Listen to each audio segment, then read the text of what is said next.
C7 Democracia. Después de 2 semanas que no estuvimos al aire con C7 Democracia por los Juegos Olímpicos de la Juventud, estamos de regreso y le damos la más cordial bienvenida a todos los que nos escuchan a través de la multiplataforma de C7 Jalisco. Muchísimas gracias por acompañarnos esta tarde.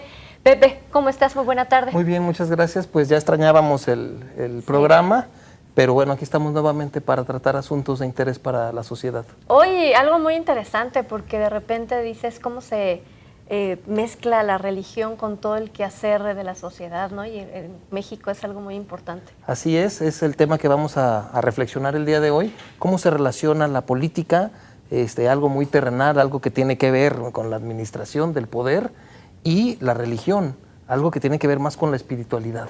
Y mira, bueno, yo estoy aquí tomando ya los libros, si me ayudas, Pepe, por favor. Así es. 2 libros que tenemos el día de hoy. De hecho, este que tengo yo aquí en mi mano, su autora es una de nuestras invitadas que está aquí con nosotros. Y a las personas que nos llamen el día de hoy se va a llevar uno de estos libros. Tenemos otro más que el que tiene Pepe acá de este lado.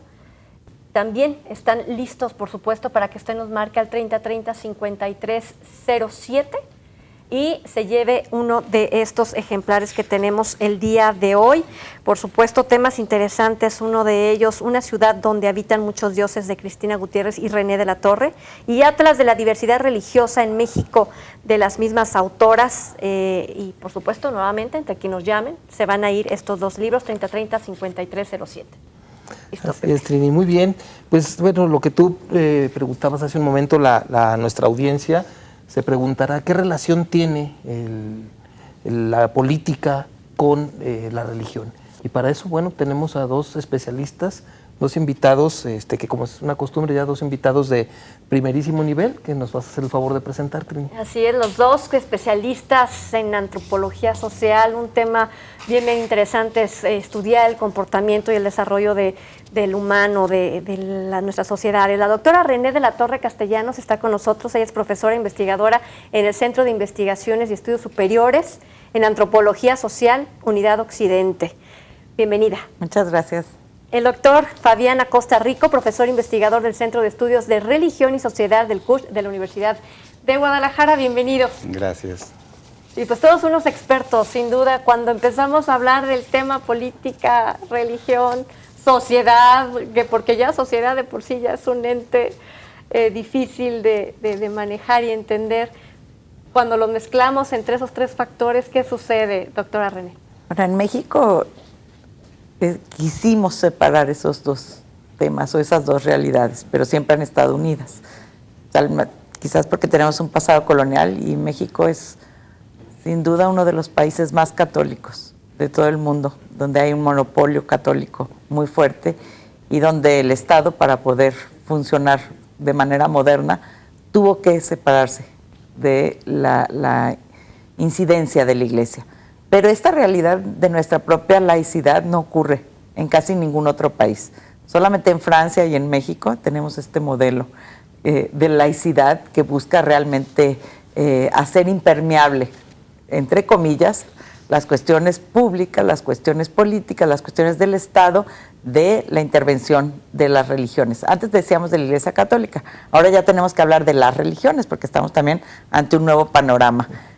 Pero no podemos negar que el catolicismo es como el que tiene más acción en la vida política. El catolicismo es el que tiene más presencia en la sociedad y también en la vida política. Pero no olvidemos que ahorita acaban de darle el reconocimiento a un partido que viene de iglesias evangélicas. Y ese es algo novedoso para nuestro país. Y las minorías a veces también tienen la capacidad de organización mucho más hábil que la Iglesia Católica, que es tan grande, ¿no? Nos gana la introducción siempre, Pepe. Nos tenemos que ir a una pausa recordándole a la gente que tenemos un número, el 3030-5307, y regresamos con el doctor Fabián, por supuesto, darnos su punto de vista de cómo es el teje y maneje, ¿no?, en México de esta relación. Así es, Trini, adelante. Vamos a la pausa. C7 Democracia. De lo de Juárez para acá se desligó la política de la religión. Entonces, pues el país haya vivido en esa armonía entre política y religión. Y los dos son, pues para nosotros los mexicanos, dos son indispensables, es el medio de nuestro modus vivendi. C7 Democracia. C7 Democracia. En México, 83% de los mexicanos son católicos, 10% son evangélicos o protestantes, 5% no profesan ninguna religión y el 2% profesan otra religión. C7 Democracia. Ya estamos de regreso, 3030-5307. Participe para que usted sea quien se lleve uno de estos libros que tenemos el día de hoy de regalo para usted. Y el tema, pues la sociedad, la política, la religión, Pepe. Así es, pues nos quedamos con la intervención del doctor Fabián Acosta. Yo le quisiera preguntar, y posteriormente también a la doctora René de la Torre, ¿qué relación existe o qué relación se puede ver en la actualidad en lo que es la política o el ejercicio del poder político así en general y la religión o las religiones? Sí, aquí habría que enfatizar que si bien no hay una relación directa entre política y religión de manera institucional, entendemos que en sociedades donde impera una pluralidad religiosa y también ideológica, un tanto incluso a veces descomprometida, la participación de las ideas o de las creencias quizás no se dan con un membrete o con las siglas de un partido en particular, pero sí a través de las personas que son las que conforman los liderazgos de estos partidos. Entiéndase, en el caso muy particular de los panistas que nos gobernaron hace apenas 2 años, vamos a encontrar liderazgos carismáticos que, si bien no seguían los lineamientos doctrinales de su partido, en este caso el PAN, que marcaban también un sentido laico en cuanto al ejercicio del poder, ellos, por su formación y sus convicciones, sí seguían ciertas directrices muy propias de lo que en su momento se llamó el catolicismo militante.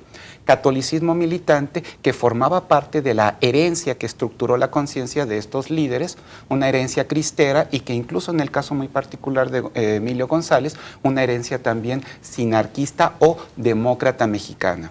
Entonces, con todo este bagaje cultural que viene encima de estos liderazgos, claro que ejercen el poder, quizá desapartándose de las directrices doctrinarias de sus propias organizaciones. Pero por una convicción más personal que estructural o institucional de su partido. Emplean el partido como un instrumento precisamente para llegar al poder y ejercer el poder siguiendo las inspiraciones de la ética, porque toda religión tiene una ética, en este caso de la ética no solamente cristiana, sino habría que mencionarlo, de la ética católica. Es decir, ellos entendían, y quizá también inspirándose, por ejemplo, en las teorías, en la doctrina de Manuel Munier, de Gabriel Marcel, esta idea del humanismo personalista que hablaba de que el cristiano no debe de dejar, como lo marcaba el laicismo, no debe dejar sus convicciones o sus creencias, sus lineamientos y sus axiomas éticos para el fuero interno o doméstico, sino que también los debe deportar en el ejercicio de el ejercicio del poder o de cualquier tipo de praxis, la praxis económica, ¿no?, o social. Ajá. Sí, doctora, usted hablaba también hace un momento en entrecorte de que ya no se puede hablar de una religión. Hay una pluralidad ya de religiones, pero ¿esto a qué se debe? ¿A una crisis estructural que tiene la Iglesia Católica o a qué se debe? Mira, en todo el mundo existe una especie de reacomodo de la geografía religiosa que teníamos. Así como decimos en México, y es el país, digamos, con más lento crecimiento de otras religiones de toda América Latina, sin embargo, está habiendo ahora un reacomodo hacia la diversificación religiosa. Ese reacomodo tiene que ver con múltiples variables, ¿no? Una es la migración. Muchos de los migrantes van a Estados Unidos y desde que era el programa Bracero, la manera de incluirlos como ciudadanos en Estados Unidos era a través de que se convirtieran a iglesias protestantes. Y ahí viene la primera ola de los conversos que vienen aquí también a hacer una obra misionera. Otros, pues es porque deciden convertirse porque ya no les satisface la Iglesia Católica o porque la Iglesia Católica, digamos, ha perdido esta capacidad comunitaria que antes tenía. Pero no es nada más una crisis per se, así como de la Iglesia, sino que también tiene que ver con nuevas aspiraciones a las que también la institución católica muchas veces no alcanza a dar respuesta, no alcanza a actualizarse. Por ejemplo, tienen un programa para los jóvenes, digamos, mucho menos actualizado que muchas iglesias de tipo cristiano, evangélico, pentecostales, o para el combate de las adicciones y las drogas, pues es también mucho más, ha sido mucho más eficiente, ¿no?, los programas que plantean estas denominaciones que ahora están presentes en México. Entonces, lo que sí tenemos es, yo creo que al igual que otros países de América Latina, México no va solo, ¿no? Es parte de toda una tendencia mundial global. Sí tenemos una tendencia hacia cada vez más una diversificación religiosa, lo cual no quiere decir que a la velocidad que va la diversificación tengamos también una cultura de la pluralidad religiosa. Y ahí es un tema que yo creo que también es bien importante, porque está creciendo la diversidad, pero los elementos que plantean el reconocimiento a los derechos y a la pluralidad religiosa no van a la misma velocidad. Tan es así que al momento de lanzar una campaña, entonces la bandera de las buenas costumbres, los valores, incluyendo la religión, se ponen por encima de esta modernidad o este cambio. Puede ser bandera para cualquier candidato, no estar a favor o sí estar a favor de alguna doctrina que indica la Iglesia Católica. Yo aquí difiero. Creo que más bien nos encontramos ante un fenómeno de pluralidad religiosa al interior del individuo. No, ya es difícil un reclutamiento de lealtades dogmáticas como en antaño. Entiéndase, hablar de un movimiento cristero en la actualidad sería imposible. En otras latitudes del mundo, quizás sí, los sunitas de ISI, por ejemplo, los famosos fedayines, luchando al mismo tiempo por un califato unificante de la religión sunita y al mismo tiempo luchando en el frente de un fundamentalismo islámico. En el caso muy particular de Occidente, sobre todo en Latinoamérica, nos encontramos con un estatus de creencia más laxo y digamos de un pragmatismo escéptico, en el cual se pueden definir, en el cual el hombre solamente acude a sus creencias cuando tiene una emergencia. ¿Aun cuando México es de los países en el mundo más católico? Entiéndase, la creencia ya no está tan arraigada, porque también tenemos hoy en día, como la doctora lo ha teorizado en sus propias obras, un mercado mundial de las religiones y, como yo lo he dicho en mis obras, un esoterismo de masas que nos da una diversificación de productos religiosos a los que pues la tentación por la curiosidad ya no se limita. ¿Por qué razón? Porque ya no existe unas religiones hegemónicas en cuanto a estrechar el acceso precisamente a otro tipo de creencias o otro tipo de fe, que en este caso pues circula libremente por la internet,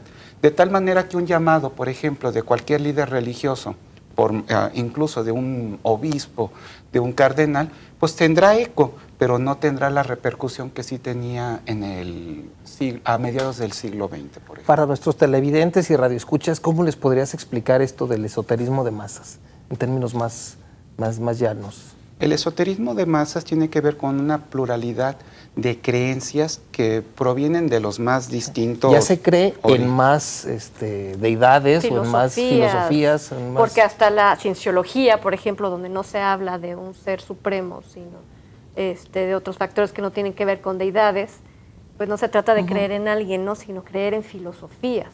Se podría decir que ese esoterismo de masas obedece a un tipo de praxis religiosa lúdica o bastante laxa, donde lo que se busca es experimentar y recrearse. Podemos decir que este esoterismo de masas se plasma muy bien en las películas, el anime, el cómic, los videojuegos, donde estamos constantemente alimentados de una serie de símbolos religiosos que en sus contextos originales pues emplearlos de esa manera hubiera sido calificado como de blasfemo o de desacralizante. Esa desacralización de muchos de estos contenidos religiosos que en sus orígenes o en sus lugares de origen pues hubiera sido prohibitivo, pues lo vemos también en el fenómeno que la misma doctora también ha teorizado acerca de la traslocalidad de las creencias religiosas.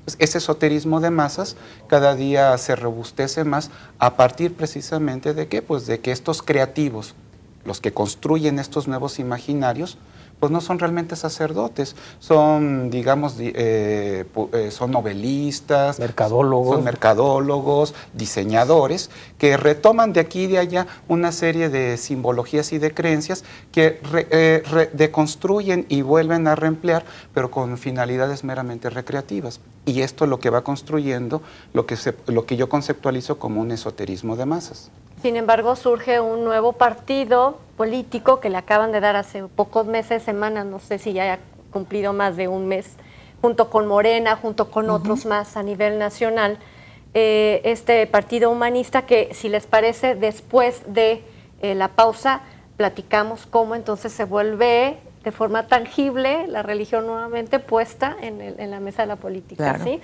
Regresamos de la pausa, 3030-5307.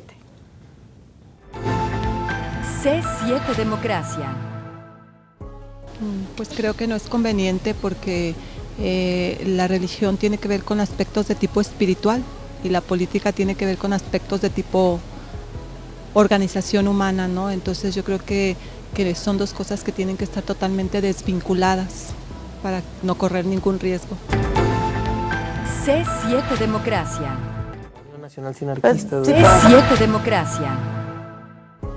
Dice la revista Este País que la aprobación de que la Iglesia Católica participe políticamente según su militancia partidista es 26% el PRI, 28% el PAN y 25% el PRD. C7 Democracia. Uno de los textos que tenemos para usted de Cristina Gutiérrez Zúñiga, René de la Torre, Cintia Castro también, colaboración de Heriberto Cruz, Elías González y Edith Jiménez. Una ciudad donde habitan muchos dioses, cartografía religiosa de Guadalajara, aquí para que no brille, ahí lo tiene. Así que 3030-5307, yo creo que echarse un clavado a esto, bueno, es conocer hasta los intestinos del Guadalajara, ¿no? Sí. Bien, y históricamente también las religiones, y en particular en México la Iglesia Católica, ha sido una aliada del poder político, independientemente del partido que esté en el poder, ¿no? Que esté ejerciendo el poder. Ha habido momentos álgidos Hay que matizar. y ha habido momentos, la guerra digamos, cristera, por ejemplo. en donde colaboran, ¿no? O sea, de hecho, por ejemplo, el nacionalismo guadalupano se hizo de la mano del gobierno y del gobierno revolucionario.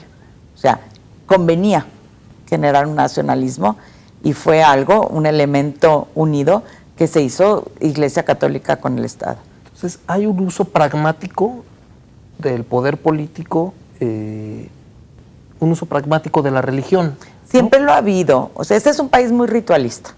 Si algo nos identifica a los mexicanos de muchos otros países, es realmente nuestra capacidad de participación ritualista. Somos uno de los países, cuando uno analiza y compara los resultados en los censos, y México aparece como el primer lugar en el mundo en participación, sea en misa, sea en peregrinación. Se ha dicho que México es un país peregrino y tenemos una tradición de veras muy fuerte en términos a la fiesta religiosa, a la peregrinación y a la participación ritual. Y la participación ritual siempre se da, obviamente, en torno a símbolos sagrados, símbolos de devoción. Entonces, obviamente que esos símbolos pues son procurados como elementos legitimadores. Son muy atractivos para los políticos, ¿no? Sumamente atractivos. Y tenemos además un símbolo súper condensador, el símbolo de la Virgen de Guadalupe, que yo creo que en ningún otro país también se cuenta con un símbolo tan fuerte como es aquí, el símbolo de la Virgen de Guadalupe. Y que tiene un significado de patria, un significado de nación, no es nada más un significado religioso. México no se unificador, puede ¿no? entender, y no quiero decir que el que no sea guadalupano no es mexicano, pero México, su historia como nación, no se puede entender si no es a través de cómo se fue construyendo este patriotismo a través de un símbolo nacional. Sobre eso habría que apuntar precisamente que los orígenes del Estado mexicano no son del todo laicos. Hubo una insistencia decimonónica precisamente en hacer esa separación, esa fractura, en un orden institucional. Pero digamos que ya en el alma del pueblo mexicano, la religiosidad está presente incluso en términos casi cosmogónicos, antropogónicos, fundacionales. Entendemos, por ejemplo, en la figura del cura Hidalgo al padre de la nación, al redentor de México. Y trae el estandarte de la Virgen. Casi en términos crísticos, ¿no? Porque también se inmola, se sacrifica por el nacimiento del pueblo mexicano.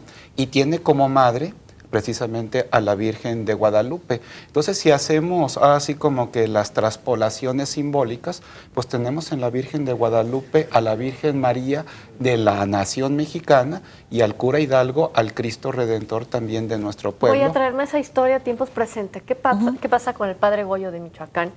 Que llama al levantamiento, que llama a la comunidad internacional por luchas políticas. Que lo vemos en la Ciudad de México, pidiendo al gobierno la liberación de Mireles, introduciéndose a un aspecto que tiene que ver con la seguridad, con el ejercicio político de un estado como es Michoacán. Bueno, es que podemos entender que también esta sociedad, le llaman post-secular, da más permiso a la intervención antes discreta del sacerdote.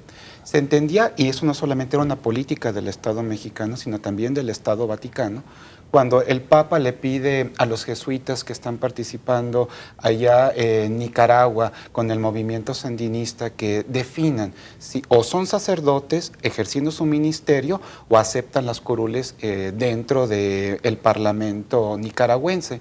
E inmediatamente ellos renuncian precisamente a su investidura por seguir ese proceso revolucionario. Entonces, encontramos ciertamente un refreno, incluso por parte de ciertas políticas conservadoras, que tenían la directriz directamente de la figura papal.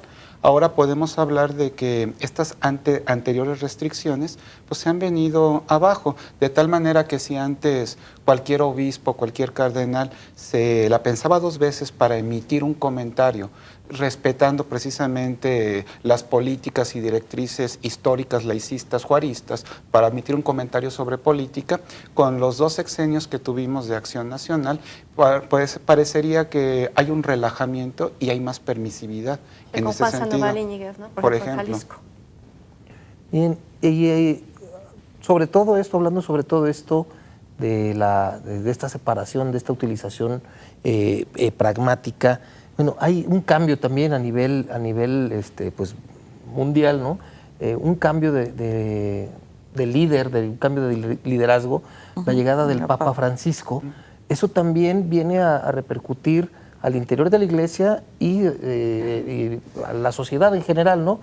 El tomar en cuenta puntos tan delicados históricamente para la Iglesia, la homofobia, la pederastia, todo esto, ¿cómo repercute en términos generales a la Iglesia Católica a nivel mundial, pero en específico en el caso de México? La Iglesia Católica, primero tal vez tenemos también que decir, hay que pensarla como una entidad muy plural, conflictiva, con tensiones internas, con diferencias y posturas ideológicas, y que siempre está, por un lado, transversalizada por lo que pasa en la sociedad, pero que al mismo tiempo permanentemente está presente en la sociedad, pues se llama catolicismo social.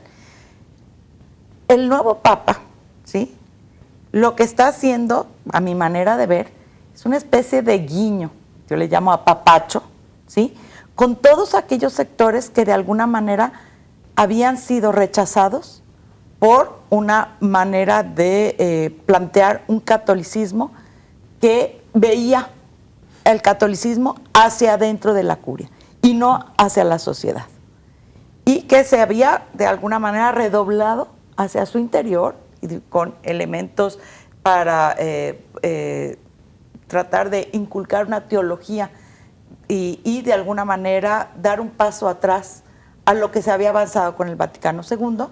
Y el actual Papa lo que hace es decir, vamos buscando a través de gestos simbólicos, porque no está cambiando nada. En realidad no está no hay haciendo una modernización, transformación. es únicamente un guiño, doctor. Es un guiño. A través de gestos simbólicos yo estoy también con ustedes, sin estar hasta este momento haciendo una transformación o una reforma de la Iglesia.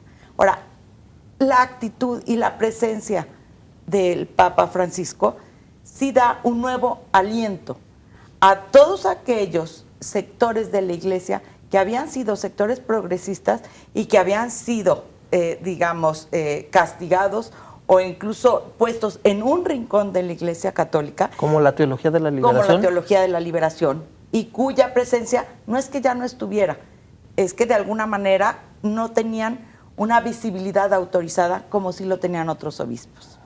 Yo creo que eso va a permitir que volvamos a ver esa iglesia que ahí ha estado latente y que ahora tiene un nuevo aliento para tener, obviamente, una presencia importante, como es la que están teniendo con el movimiento de los migrantes, la defensa que hace Raúl Vera también hacia los homosexuales, hacia los migrantes, hacia los reclamos incluso de la mujer dentro de la iglesia, porque la mujer realmente ocupa un lugar, digamos, no minoritario, pero sí, pues nunca se le ha dado un lugar de ciudadano de primer nivel dentro de la institución eclesiástica, ¿no? Eso es en cuanto a la Iglesia Católica, y que por cierto se sabe que el Papa está planeando su visita a México.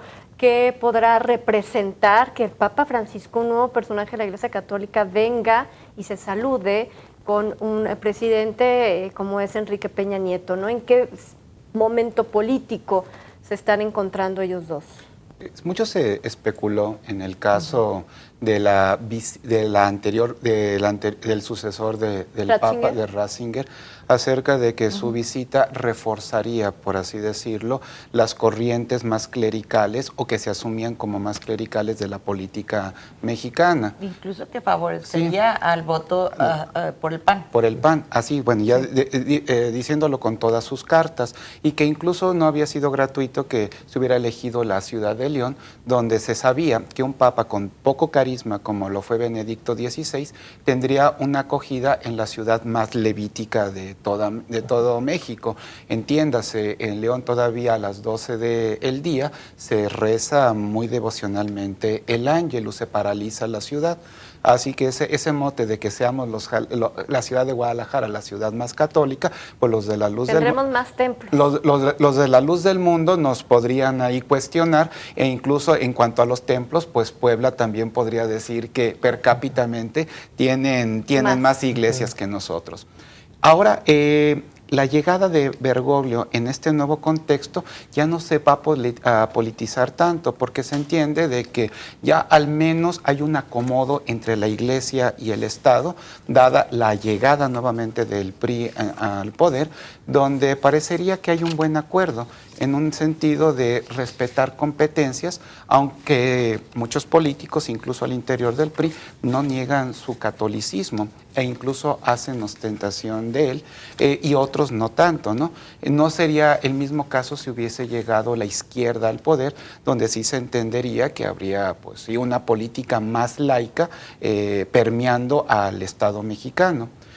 Podemos entonces especular que si bien la visita es significativa, no tiene tanta repercusión ni tanto nervio político como tal. De nuestro país. Es tiempo de hacer nuevamente una pausa. Estamos recibiendo sus llamadas al 3030-5307.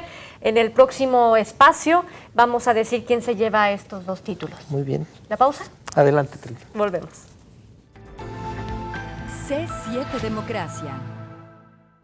Yo opino que está muy bien eso, para llevar una vida mejor también y que haya más facilidades todo para el pueblo también en primer lugar. No, pues yo opino que está bien porque nos preparamos para sabernos defender o saber nuestros derechos que tenemos. C7 Democracia. C7 Democracia.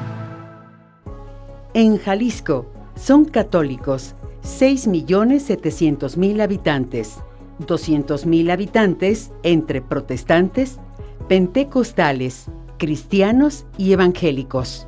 De los católicos en Jalisco, 49% son hombres, 51% mujeres.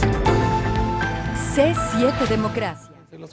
Gracias por seguir con nosotros. Estamos ya de vuelta recibiendo varias llamadas. No sé, Pepe, si le podemos dar rápido salida porque se nos acaba el tiempo. Claro que sí. Lilia Gama del sector Hidalgo participa por el libro.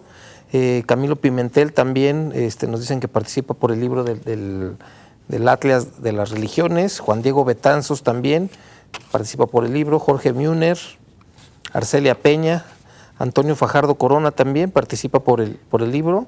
Y Jorge Navarro Pérez también nos felicita por el programa y participa por el libro. Juan Pablo Sánchez García, Marco Antonio del Real, Jorge Márquez Jacobo, Rosa Julieta Sabrina Ledesma, Ernestina Bañuelo Salcedo, María Ascensión Díaz Chairés, Yolanda Ríos, María Guadalupe Hernández y varias llamadas también que agradecemos, por supuesto, que nos hayan hecho.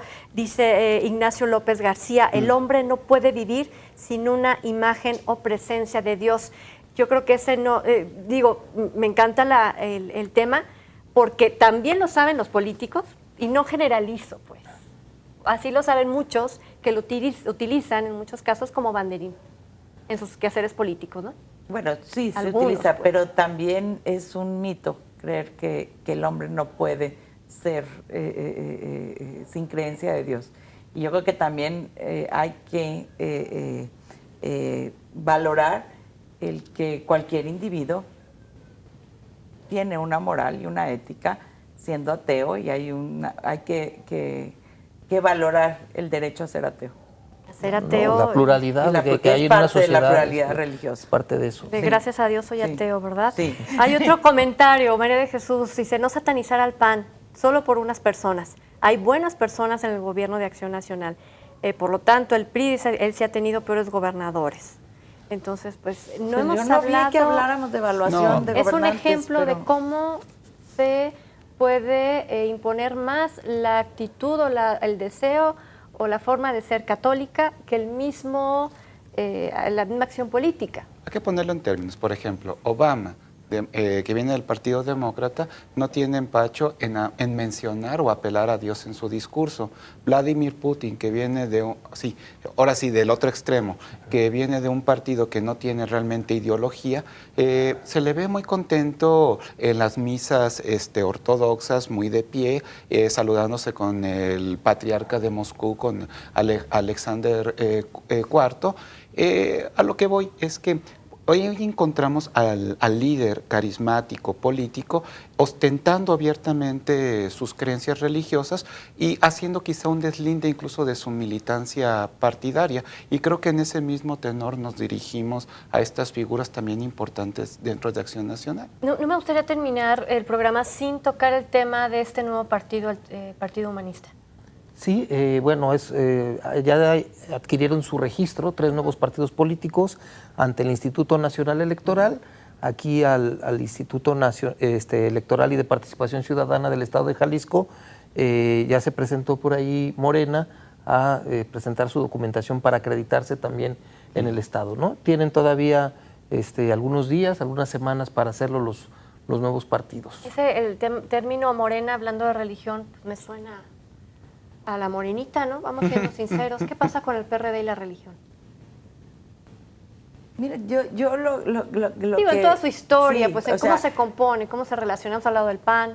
Sí, es que no se puede, y es parte de lo que dice, yo creo que atinadamente el lector, no se puede generalizar, ¿sí? Claro. Y eso es un poco lo que hemos querido decir. Sí hay entre los partidos afinidades, pero yo sí creo que estamos en un momento en donde digamos que el mito de nuestra laicidad pura o de nuestra virgen laicidad mexicana de alguna manera ya se resquebrajó. Y en donde ni para el PRI existe ya ese jacobinismo que antes de alguna manera les hacía establecer las relaciones con los jerarcas religiosos. Pero porque era público únicamente. En lo oscurito. de manera nicodémica y a escondidas, pero sí la sabía, ¿sí? Ni es tampoco esta parte ya, digamos, de esta idea, digamos, de el matrimonio perfecto, indisoluble entre esta idea del pan y la religión católica, ¿no? Yo creo que estas ideas, digamos, virginales están fuera ya de nuestro escenario. Todos los partidos, en el momento que puedan, van a tratar de hacer uso de los recursos de la religión, ya sea a través del voto corporativo de ciertas minorías cristianas que lo están haciendo, ¿sí? Y que son alianzas en donde ahí es más fácil decir, yo te comprometo el voto de esos 100,000 evangélicos, si tú nos ayudas a cumplir con tener ciertos representantes dentro de la política, o el uso e instrumentación de símbolos para legitimar su propia campaña y su propio programa de poder, o la negociación de aplicar ciertas leyes o no aplicarlas, de acuerdo a también conseguir el apoyo de ciertos grupos religiosos en la sociedad. Eso va a estar ahí y va a estar, yo creo, en esta pugna de los partidos, porque ya no, antes también era así, porque también había un monopolio de partido. Y se rompió el monopolio de partido y también con eso se rompen, digamos, algunas líneas que parecían duras, pactos que parecían inamovibles. Y eso habría que asentarlo, la figura de los partidos monolíticos que ejercen un control totalitario sobre sus militantes y les marcan una directriz en cuanto al quehacer o el uso del poder, esto ya también se vino por los suelos, ¿no? Podremos decir, como en el caso de esta alcaldesa de Monterrey, que sin acatar ninguna directriz partidaria oficial, pues sin ningún problema así a los cuatro vientos pregonó que consagraba su ciudad a Cristo en una Rey. asamblea pública, en plaza pública, ¿no? Pero no pasó nada. Pero esa es una estrategia que se ha hecho en distintas capitales de Sudamérica y es parte, digamos, de una acción misionera de un movimiento evangélico. No es propio de la alcaldesa de Monterrey. Ni es propio de un partido político, ¿no? Ni es propio de un partido político, ni de una iglesia, en este caso, tan hegemónica como la Iglesia Católica. Corresponde a un movimiento filosófico que tiene otros intereses más allá que el tener adeptos a una religión. Nuevamente, la militancia del político, su fidelidad, ya no está comprometida únicamente con su partido. Y esa idea de dejar en mi casa mis creencias y ejercer un maquiavelismo, un pragmatismo político para mi ejercicio ya general, tanto al interior de mi institución como dentro de los órganos de poder, esto ya quedó de lado, porque podemos incluso entender que estas mismas organizaciones políticas ya no tienen un núcleo doctrinal político tan fuerte como lo tenían anteriormente. El cardenismo era hegemónico en el PRI o en el Partido de la Revolución Mexicana en su momento. La inspiración humanista, por un lado, de Efraín González Luna, y luego también laica y liberal de Morín, pues eran también muy hegemónicas, ¿no? Eran, digamos, orbitables para las demás conciencias panistas militantes. Ahora todas estas figuras de políticas doctrinales se han venido, sí, también al suelo, de tal manera que los políticos hoy se sienten más libres de ¿qué? Pues de desapartarse también de sus propias convicciones, de sus propios credos políticos y ejercer mejor sus creencias religiosas en el ejercicio del poder. En el caso del Partido Humanista, ¿qué hay detrás de ellos? ¿Cómo se forma? No solamente es una cuestión de tener o fundar un nuevo partido, sino viene completamente una doctrina también ahí. Bueno, aquí habría que entender que al interior del PAN hubo una fisura, y esta fisura es la que está dando origen precisamente al Partido Humanista. El PAN siempre tuvo la tentación de irse, una parte, sobre todo los más jóvenes en el momento de su fundación, de irse directamente hacia el clericalismo. Gómez Morín siempre advirtió que inmiscuir la religión en política sería Efraín, incluir la religión en la agenda política sería desvirtuar a la propia religión. Así que había que mantenerse en esa postura laica. Sobre esta advertencia alzó la voz precisamente don Efraín y el propio Gómez Morín cuando la democracia, la Internacional Demócrata Cristiana intentó precisamente infiltrar el PAN, más o menos allá por los años 50 y 60, creando o recreando precisamente Acción Nacional, ahora con el membrete de Democracia Cristiana. No lo consiguieron. La Puente y otros líderes jóvenes panistas se salieron de la organización e infiltraron a otro movimiento que traía todo este carisma y tradición católica militante, que era la Unión Nacional Sinarquista, sin ser tampoco del todo clericales o monaguillos. Y con ellos sí tuvieron suerte, y de hecho propusieron en una de sus asambleas crear el Partido Demócrata Cristiano, que ya luego lo matizaron como Demócrata Mexicano, porque el del gallito, en el de gallito, porque en aquellos entonces Secretaría de Gobernación no permitía la utilización precisamente de ningún membrete que hiciera referencia a la fe. Y hasta la fecha, constitucionalmente y en la Ley General de Partidos Políticos se señala que no se deben usar símbolos religiosos dentro de la política. Pero se usan. Y hubo campañas de todos los partidos. En cuanto al símbolo que dice. Pero yo me acuerdo, por ejemplo, de un candidato priista que utilizó los calendarios con la Santa Cena de Jesucristo para su campaña. Okay, eso en cuanto a la hora de hacer campaña, pero ¿no? En la formación ya de un partido político, en el logotipo oficial o en la leyenda o en su declaración de principios, no debe de estar señalado ningún tipo de alusión religiosa. Agradecemos por cuestión de tiempo a Juan Pablo Pérez también, que quiere saber, doctora de la Torre, si próximamente hará un curso, un seminario. ¿Quiere aprender algo por ahí? Yo estoy dando, este semestre doy un curso sobre identidad y cultura, teoría de la identidad y la cultura, en el CIESAS Occidente, que se encuentra... ¿Algún teléfono? Híjole, no me sé ningún teléfono, pero la dirección es se lo voy a dar. 1359. Doctora, ahí muy está, bien, para perfecto, que usted se comunique con él, le diga dónde lo puede invitar. Y por supuesto, Angélica Ibarra de Mezquitán Country, le encantaría que hiciéramos programas de difusión cultural en lectura. Así que vamos a juntar todo esto, ¿te parece, Pepe? Y vamos a ver primero quién se lleva a una ciudad donde habitan muchos dioses, cartografía religiosa de Guadalajara. Doctora, por favor, uno. Sale? ¿Quién es? Ángela.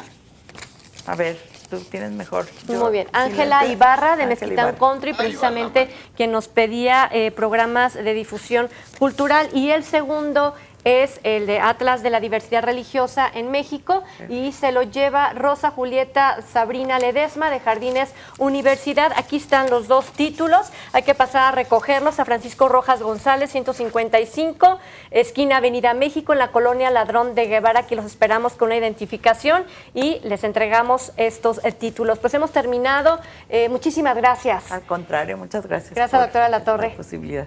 Gracias a usted por acompañarnos. Gracias. Gracias, doctor Fayol. Gracias y nos vemos la próxima semana. Así es, con un tema más en C7 Democracia. Gracias por su compañía.